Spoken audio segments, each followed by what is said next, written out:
کہ وزیر اطلاعات عطا تارڑ نے پیمز اسپتال میں بانی پی ٹی آئی کی آنکھوں کے علاج کی تصدیق کر دی ہے۔ انہوں نے آگاہ کیا ہے کہ اڈیالہ جیل میں ڈاکٹرز کی سفارش پر بانی پی ٹی آئی کو ان کی رضامندی سے پیمز لایا گیا تھا۔ مزید کہا کہ 20 منٹ میں کارروائی مکمل ہوتے ہی انہیں واپس اڈیالہ جیل بھیج دیا گیا۔ عطا اللہ تارڑ نے یہ بھی باور کرایا کہ بانی پی ٹی آئی مکمل طور پر صحت مند ہیں۔ انہی جو آنکھوں کے ڈاکٹرز ہیں، ماہرین ہیں، ان کی سفارش پہ ان کو پیمز لے جایا گیا اور پیمز میں ان کا آنکھوں کا مزید معائنہ ہوا، جس کے بعد تحریری طور پہ ان کی رضامندی کے بعد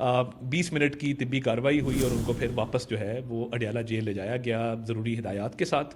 دوران طبی کارروائی ان کی بالکل وائٹلز ہر چیز بڑی سٹیبل تھی، ہی از ایبسولوٹلی ہیلدی،